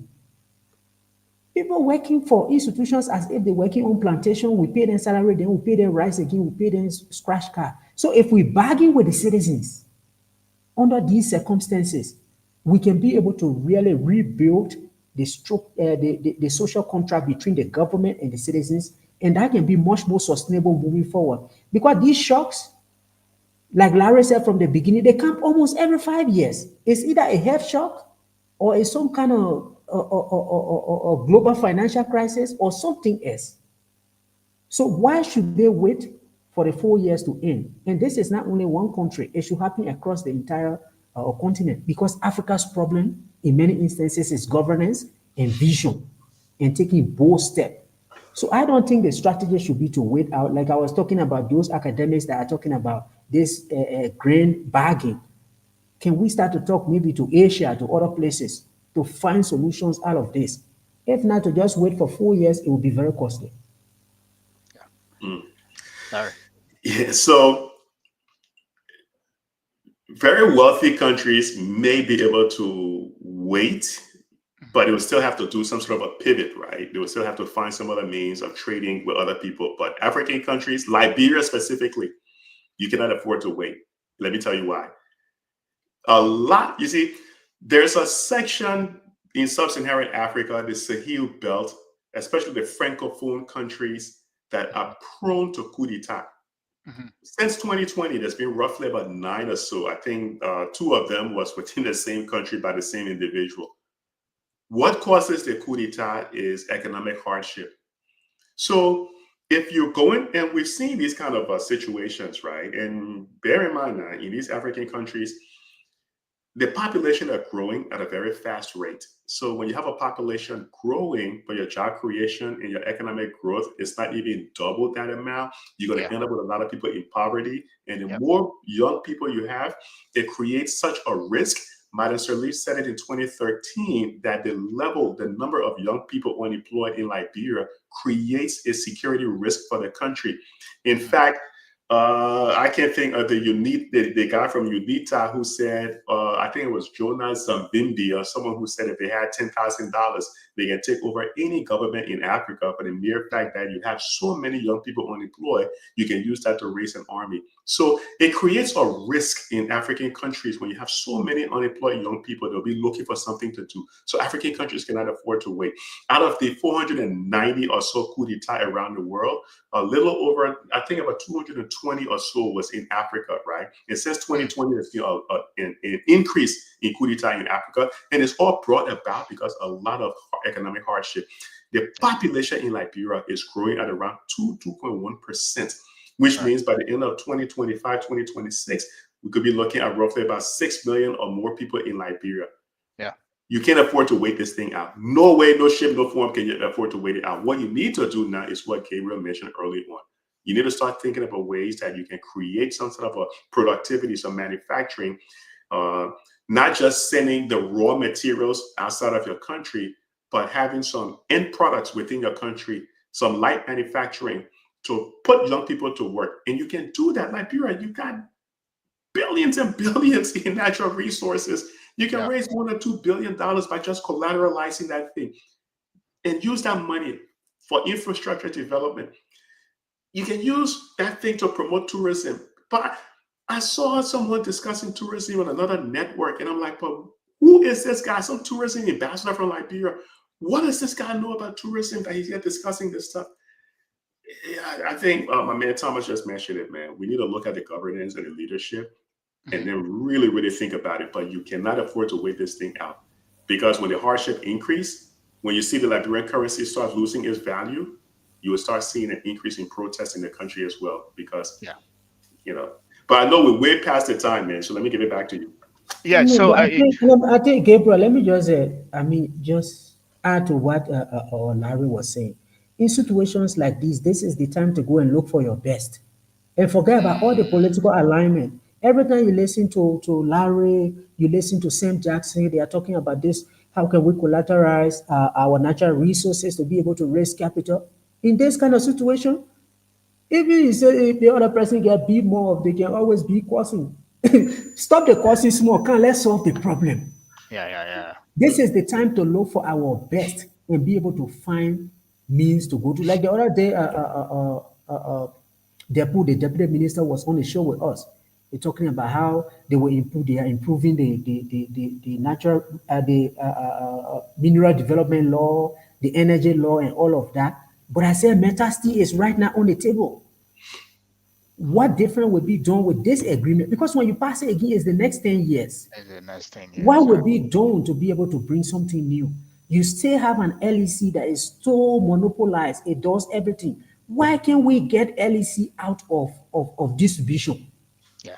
We did it in Nimba, we did it in the southeast, and we see better results. But it cannot be done in Monrovia. We even have a new manager. He will not do it. This is the time to do these low-hanging fruits. Get LEC, do transmission, do generation, get out of distribution. Yeah. Many things that we can do, but it will not be done again. So quickly for maybe a minute each of you, and I like to do this on every closing. I want you to put yourself in a position as if you were the president in Liberia and you've heard about these tariffs and the economic reverberation that they're having across the globe. What do you do as the head in charge, as the president or as the minister of finance? What do you do? What is your gut reaction, and what do you do to, to brace for? What do you do as a president? That is the closing out. That's the closing Yeah. question for each of you as you wrap up. What put yourself in the role of a president with all these tariffs happening, and you are the president of a small country, which is Liberia. What do you do? Uh, I mean, I've never You served say in I this never role. see So myself being president. I've never served in this role, but the next 1 minute I would just assume that I'm the president of Liberia. So the president has economic advisors, Yeah. two economic advisors. When they go to work in the morning, what do they do from 8 o'clock to 5 o'clock? This this is the time they should be working over plus. Because my issue is some of the economic reforms and the governance reforms that we need to undertake, they cannot come from the Ministry of Finance because the Ministry of Finance itself needs to be reformed. So that has to be coming from somewhere else. The economic advisors to the president. How can we restructure this economy? How can we focus more on productivity? Because right now the African Development Bank is doing some assistance, I think $9 or $8 million to do this agro processing in Bikano. Mhm. But how do you add value to agricultural products when you don't produce the inputs? That means focusing more on agriculture if you want to focus on agro processing. Why do we have a ministry of how to call it MOCR, Ministry of Commerce, Trade and Industry, and the minister is passing all around just inspecting goods? Take that inspection of goods and give it to the counties. Let them focus on policy. Let them focus on industrialization. Mhm. Ministry of Finance automatically introduce program budgeting so that we can focus on results rather than focusing on activities. Pass a law that can be able to serve as the foundation for managing the whole SOE sector. You have the Bureau of State Enterprises, they're trying to make it an authority. The law is 3 or 4 pages, nothing much in there. So there are a lot of reforms that we should do automatically across the board. Yeah. And I think those should be coming from the Ministry of State so Okay. that you ask the Ministry of Finance to say, this is your responsibility. Hey, Yeah. Mr. Central Bank, this is your responsibility. You're not only fighting inflation, but all central banks have dual roles, Yeah. focus on inflation and also focus on growth. So there's a lot of things that needs to be done, and the president will have to be thinking about it. Yeah. But if they don't think about it, it's going to be a problem. Yeah. Thomas, thank you. That was a great closing. Larry, we're almost at the Yeah. 2 hours. You have a Yeah, I'm minute gonna and a be half or real quick. 2 minutes, right? So there are three things. President Boyka and his team, the finance ministry, should be focusing on right now. Three things. They should have done this like yesterday, but hey, Yeah. here's what you can do. You should still have a glimmer of hope to buy yourself some time by trying to find some sort of a free trade deal with the US. And I'm saying that because you gotta give it a shot, right? So Yeah. other countries have done it. I know South Africa has done it. I know Morocco has managed to do it. So Liberia, because of the historical relationship we have to the United States, I would still try, to see if we can have some sort of Yeah. bilateral trade deal with the United States. Because if we manage to succeed with that, then I can still use the same strategy that other countries like Lesotho, Kenya has done and see if I can get some manufacturing from China over to Right. Liberia. We got a lot of people in Liberia that can sew clothes. Setting Yeah. up a sewing factory is not going to be as heavy as setting up an auto factory, right? Mhm. Because you can even use solar to really power those factories. And you can do that, but you need people with the ingenuity to do that, right? Right. You have to invest in education. What that means is, okay, I'm going to cut some deals to see if I can set up a solar manufacturing plant. You don't need a whole lot to set up solar manufacturing, right? You don't need a whole lot. It's not that technical or difficult to really set it up, right? So you have to invest in education as well. But then you also have to do something that, and I'll button up with this real quick. What the US has done in terms of research on trade in Liberia is they say, look, Liberia at one time prior to the coup d'etat was very successful. You all know Mhm. JFK, we had good energy sector, all that stuff. So it's possible for Liberia to get there. But how do we do that? Well, we need to get the diaspora engaged, right? Because Yeah. there's a lot of capital in the diaspora. How do we get them engaged? Well, we need to encourage them to come and invest. Let's focus on tourism, giving them, a zone, something. What's Economic the zone. zone? Right. Yes. So there are different things you can be doing right now, but at the Yeah. same time, you need cash. You have the natural resources to do that. And one more thing before we leave. Mhm. There's a threat that um, the maritime might be going away Whoa. because Trump mentioned that as well. Yeah. So the Whoa. maritime sends a ton of cash over to Liberia. I don't know how Yeah. many people look at the Department of Justice website to see how much money is actually going there from Liska. But not only you have USIT, you have AGOA, you have a I threat of the maritime going away. So these are some wow. devastating things that you really need to be able to pull some data. You need to have a data intelligence unit looking at this stuff and crunching the numbers, right? So you got to be doing all this stuff. Otherwise, again, the threat of the number of young people unemployed in our country is a threat to your national security. Brother Gabriel, Perfectly. Thomas, thank you all so much, man. No, thank you guys for joining us. Hopefully, we get to see you guys at next Saturday. For those of you in the cyberspace, thank you for joining us. Thomas, I know it's very late on your end. Hopefully, we didn't keep you awake. But Prof, thank you for taking your time for joining us. And yeah, again, it's always great listening to both of you and Wanda as well. But as we always say, whether you agree with what we're saying or not, whether you see this from a political spectrum or not, the common denominator here is that we're all Liberians, and that will remain the fact. So, see ya next Saturday. Ciao. Thank you. Bye bye. We all love you, man.